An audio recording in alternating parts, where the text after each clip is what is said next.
Welcome to the Wellness Help Desk with your host, Nikayla Modi, certified wellness coach and personal trainer. A wellness podcast focused on providing practical tips on how to curate a healthy lifestyle uniquely for you, where we discuss wellness hot topics with expert guests and have real candid conversations. It's the one-stop shop you need to get the help you've been looking for. Let's dive in. Hey, what's up, and welcome to the Wellness Help Desk. I am your host, Nikayla Modi, and this is episode 35. So today I'm going to be sharing with you this concept of the spectrum of self-care, mostly to help you when you face this sense of guilt over trying to make yourself a priority. That moment comes up where you know you need to do something for you to fill your cup, meet your needs, yet you have all of the reasons and all of the thoughts in your mind why this is not the right time to do something for yourself. Whether that's mom guilt, your inner critic, or honestly, your to-do list is just yelling a lot louder. And so this spectrum will help ground your brain in the evidence of the facts and help you to see that actually taking the time to be intentional to fill your cup is exactly what you need for yourself right now. So since the pandemic, many people's well-being has declined, and more studies and articles are reporting on the detrimental effects of the unexpected transition, isolation, and just stress over the last 3 years.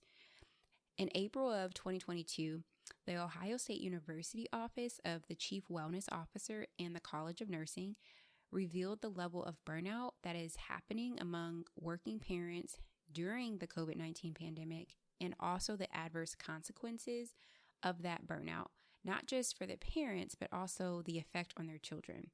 And this survey was done by working parents with children under the age of 18 who were living with them at home. It found that 66% of working parents met the criteria for burnout. And so now more than ever, people are pursuing self-care in order to start thriving again. They're trying to reestablish a foundation where their mental, emotional, and physical health are thriving and optimal.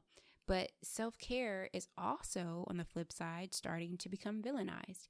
Some people are calling self-care selfish. But how do you know if you're starting to make self-care too much about you? And I want to share about the spectrum of self-care that you can use to ground your brain in evidence and the facts when you start to feel guilty or you feel that you're being selfish to participate in self-care. So with this spectrum, on one end of the self-care spectrum, you make it all about you. You live only in your world and you never consider anybody else's needs, just your own. But then on the other end, you never make anything about you. You focus on showing up for other people in their world and meeting their needs. So when I was caregiving for my dad, I lived in the never about me side of the self-care spectrum. And that led to burnout at my job, growing resentment toward my dad, and believing that no one cared about me. And I always was exhausted and felt overwhelmed, even when I was quote unquote not at work or trying to do something to rest. I felt overwhelmed. So what do you think happened when I started caregiving for my mom 2 years later? I started to live in the never about me world on that side of the spectrum until my therapist helped me to realize that taking care of myself was just as much a priority as caregiving for my mom. And so I started living in a healthy middle on the self-care spectrum. And that led to an improved relationship with my mom, a healthier mental state, and emotional healing from past hurts. And I started receiving new opportunities because of how I was showing up in the different areas of my life. So where are you presently on the spectrum of self-care? If you are listening to this and you're a mom, I know you already are living in the never make it about you side. And if you find yourself there, then I want you to do these two things to move toward the healthy middle of the self-care spectrum. And this is something you can walk through vocally, like to verbal process, or you can write down. But whenever that guilt starts to arise, when you want to make yourself a priority, you want to do something that is going to fill your cup and that is for you, I want you to walk through this exercise. So the very first thing is you need to define what self-care is to you. This is really important because social media paints self-care as a very aesthetic, pleasing vibe. Bubble baths, candles, glass of wine, or a nice spa with hot tea and massage therapist. Like, it just paints it as this sort of vibe check. And if you don't check all the elements, it's not actually self-care. First of all, that's not realistic. And second of all, every single person has a different season of life and the resources and time and capacity available to them. And lastly, you have to ensure the self-care activity that you're participating in and that you're doing is actually meeting a need. And if that need is going unmet, it is not going to serve you, and you're going to walk out of that activity feeling no better than when you participated in it. So define what self-care is to you. Truly write down what it looks like, how you feel mentally, physically, and emotionally when you participate in self-care, and what forms of self-care meet your needs. This requires for you to be honest with yourself, to be self-aware, and to be able to know what it is you need in order to recharge your battery, in order to refill your cup. The second thing you need to do is set realistic expectations for what it looks like to care for yourself in your present season. This is so important because a lot of times the expectations you set are, this is what I'm going to do, or this is what I wish I could do, but that does not match the capacity that you have available in your present season. So now you've already set yourself up to be disappointed and then assume this is why I can never do anything for me. When from the get-go, it wasn't something that you have capacity for in your present season. So things to consider when you are working through this is, what resources do I have that can support me in my self-care activities? What community can I call on to delegate to or ask for help? Keep in mind whether that's an app and automating things, using Instacart, things like that. Or is it Facebook groups that you can be a part of?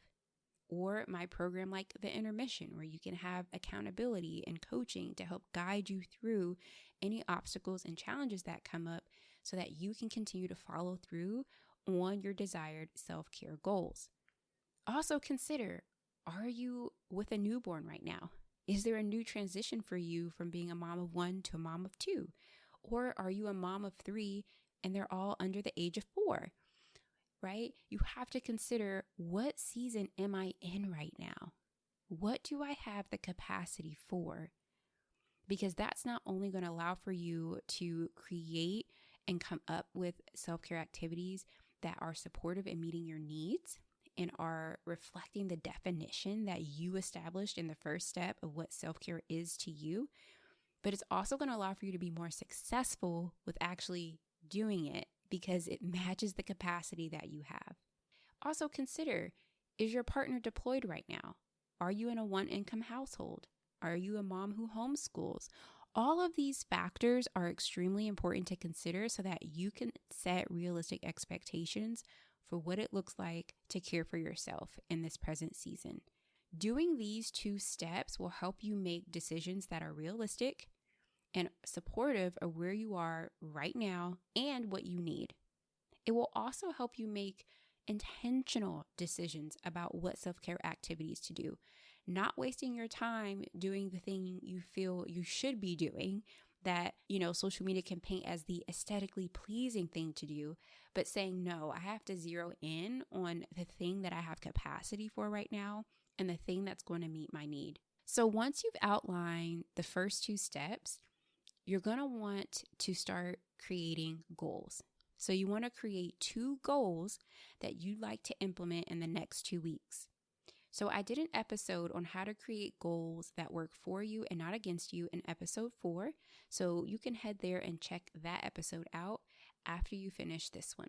And in the intermission, I help you have a balanced approach to self-care that not only leaves you healthier physically, mentally, and emotionally, but it directly impacts the relationship with your partner, your kids, and most importantly, yourself. I would love to hear from you and what you're challenged with so that I can start to help you reclaim your time and reclaim your energy, and you can start showing up as the desired healthy role model for your kids. You can schedule a consultation via the link in the show notes to learn more about how one-on-one wellness coaching in the intermission can serve you. So after you've set these goals, it's time to follow through on them. And that's the part where it's going to require for you to have your own back and advocate for yourself. If you put it on the calendar, you need to protect that time on the calendar. It's a non-negotiable. That provides evidence to your brain that you don't micro quit on yourself and that your needs are a priority. So in the end, we have to meet our needs. We have to fill our cup, and we have to be able to tend to our mental and emotional and physical well-being if we want to show up as the desired healthy role model for our kids and pour out to them from a full cup. The first place to start when that guilt starts to really be louder or your to-do list is screaming at you is to walk through this exercise of defining what self-care is to you and setting realistic expectations for what it looks like to care for yourself in this present season. Remember to give yourself grace, and you deserve to be a priority. That's it for today's episode. Thank you for listening in. If you enjoyed the episode today, head over and leave me a review. This helps others find the podcast and be one step closer to curating their healthy lifestyle. Come connect with me over on Instagram at Nike_Lamodi. And if social isn't your thing, join my beautiful newsletter community via the link in the show notes. To learn more about exclusive one-on-one wellness coaching, head over to rndaywellness.com. As always, remember to give yourself grace.